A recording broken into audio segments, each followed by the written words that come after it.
Cada um. Hoje falaremos sobre análise combinatória. Preparei a aula, vamos hoje para a aula 1. Acompanhe os vídeos com atenção, pois será importante para a sua vida. Vamos lá.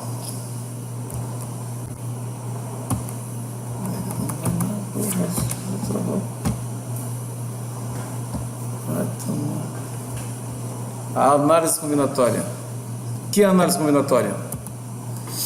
A análise combinatória é o ramo da matemática que tem por objetivo resolver problemas que consistem basicamente em escolher e agrupar os elementos de um conjunto. Possui aplicação direta no cálculo das probabilidades, sendo instrumento de vital importância para as ciências aplicadas, como a medicina, a engenharia e a estatística, entre outras. Além de ser um assunto muito cobrado no Enem e em outros concursos. Nesse curso, iremos estudar as técnicas de contagem que permitem calcular o número de elementos de um conjunto formados por certas regras, sem que seja necessário enumerar seus elementos. Encontramos essas situações, por exemplo, quando precisamos contar a quantidade de placas de automóveis, a quantidade de números de celulares, a quantidade de cartões de loteria para garantir a premiação, a quantidade de possibilidades de uma investigação científica, a quantidade de incidências de um sinistro para que seja estipulado o valor de um seguro, etc. E finalmente calcularemos também a chance de determinada situação acontecer. Iniciaremos por uma parte da análise combinatória chamada de princípio fundamental da contagem. Ele nos dará suporte para que possamos entender todas as outras coisas, portanto é muito interessante que você fique atento e preste bastante atenção. O princípio fundamental da contagem, o princípio multiplicativo, estabelece como contar a quantidade de possibilidades distintas de realizarmos uma ação, um experimento ou um evento composto de duas ou mais etapas. O exemplo a seguir mostra todas as possibilidades de ocorrer um experimento. Observe com atenção. De quantas formas diferentes você pode organizar 4 pessoas em uma fila indiana? Esse organograma mostra que você pode escolher a primeira pessoa. Se você for organizar a fila, você terá que escolher uma pessoa para ser a primeira da fila. Como nós temos 4 pessoas, deixei 4 ramos nessa primeira parte da nossa aula. A primeira pessoa da fila pode ser a pessoa 1. E aí, se você escolher a pessoa para a primeira fila, restam ainda 3 pessoas que você deve escolher uma delas para o segundo lugar. Portanto, coloquei aqui 3 ramos da árvore. A segunda pessoa pode ser a 2, 3 ou 4, supomos que seja 2. E a terceira pessoa, se a primeira é a 1, a segunda é a 2, a terceira poderá ser a 3 ou a 4. Suponhamos que seja, ou portanto, 2 possibilidades, suponha que seja a 3. A última pessoa, obrigatoriamente, será a pessoa 4.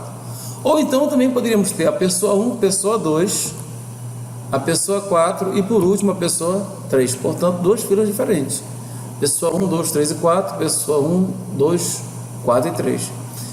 Se não tivéssemos, ainda temos a segunda, como segunda pessoa, ainda temos como para escolher, a possibilidade de escolha, a 3 e a 4. Se escolhermos a 3, podemos ter a pessoa 1, pessoa 3, podemos ter como terceira pessoa a 2 e como quarta a 4, ou como terceira a 4 e como última e quarta pessoa 2. Ou ainda podemos ter como segunda pessoa a pessoa 4. E como terceira pessoa podemos ter a pessoa 2. E como quarta podemos ter a pessoa 3. Ou como terceira podemos ter a pessoa 3 e como quarta a pessoa 2. Temos aí já 6 filas diferentes. Também poderíamos ter como primeira pessoa, em vez da 1, a 2. E como segunda pessoa, poderíamos ter a 1, a 3 ou a 4. Mas como terceira, poderíamos ter a 3. E como quarta, poderíamos ter a 4. Então a fila seria a 2, a 1, 3 e 4. Ou a terceira poderia ser a 4 e a última a 3. Ou ainda a segunda pessoa poderia ser a pessoa 3. E a terceira a pessoa 1 e a quarta, pessoa 4. Ou a terceira, a pessoa 4 e a quarta e última, a pessoa 1. Ou ainda poderíamos ter como segunda pessoa a pessoa 4 e como terceira a pessoa 1 e como quarta a 3. Ou como terceira a 3 e como quarta a 1. Portanto, já temos aí 6 filas diferentes, mais 6 filas diferentes. Estamos com 12.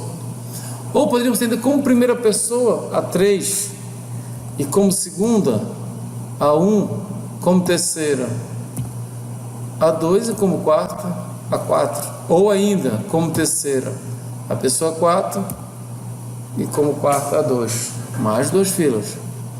Ou ainda poderia ser a segunda pessoa, se a 3 for a primeira, poderia ser a 2 e como segunda, como terceira, aliás, a 1 e como quarta a 4. Ou como terceira a 4 e como última a 1. Ou ainda, com a pessoa 2 iniciando com a pessoa 3, poderíamos ter a segunda pessoa da fila, a pessoa 4, e como terceira a pessoa 1 e como quarta a pessoa 2. Ou então, como terceira a pessoa 2 e como quarta a pessoa 1. Já temos 18 filas diferentes.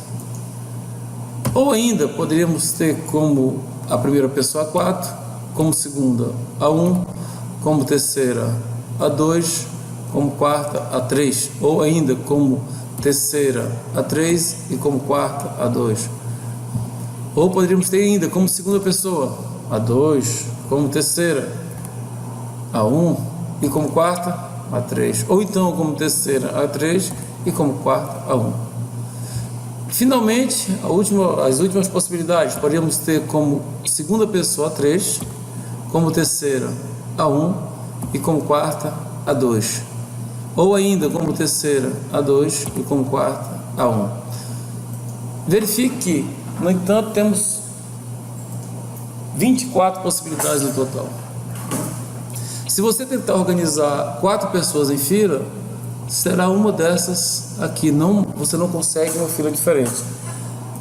Vejamos agora o que diz, o que nós podemos observar nessa árvore. A árvore das possibilidades mostra que você pode dividir a ação em 4 etapas. A etapa 1, você vai escolher a primeira pessoa da fila. Você tem 4 possibilidades, qualquer uma das 4. A segunda etapa, você vai escolher a segunda pessoa da fila. Você tem 3 possibilidades, qualquer uma das 3 restantes, pois uma já foi escolhida para a primeira posição. A terceira etapa será escolher a terceira pessoa da fila. Você tem 2 possibilidades, qualquer uma das 2 restantes, pois uma já foi escolhida para a primeira posição e a outra para a segunda. E finalmente, a quarta etapa, você escolher a última pessoa da fila, a quarta pessoa. Você só teria uma possibilidade, a que ainda não foi escolhida.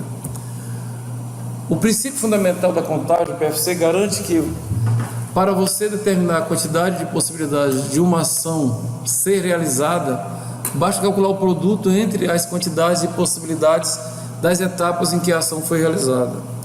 Portanto, você precisa apenas separar as etapas e quantas possibilidades você tem para realizar cada uma delas. Portanto, o exemplo que nós acabamos de resolver, de quantas formas diferentes você poderá organizar 4 pessoas em uma fila indiana, pode ser resolvido sem que seja necessário exibir todas as possibilidades. Da seguinte forma: a primeira etapa você viu que são 4 possibilidades, a segunda 3, a terceira 2 e a última 1. Então o total de possibilidades seria 4 vezes 3 vezes 2 vezes 1, portanto 4 possibilidades. O princípio fundamental garante que você não precisa mostrar todas as possibilidades para descobrir quantas são.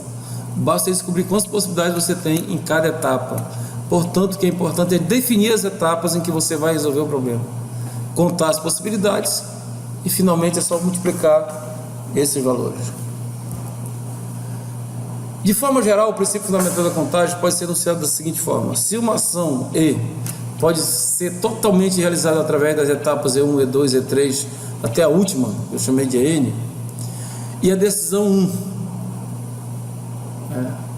a decisão E1 possui P1 possibilidade diferente de ser realizada, e tomada a decisão E1, a decisão E2 possui P2 possibilidades diferentes de ser realizada, e tomada essa decisão 2, a decisão 3 possui P3 possibilidades diferentes de ser realizada, e tomada a decisão E3 e quantas forem, até chegar à última decisão que chamamos de EN, possui PN possibilidades diferentes de ser realizada, e tomada a decisão EN, então o total de possibilidades diferentes de se realizar a ação E será igual ao produto P1 vezes P2, P3 até a última quantidade que você encontrou para a última possibilidade.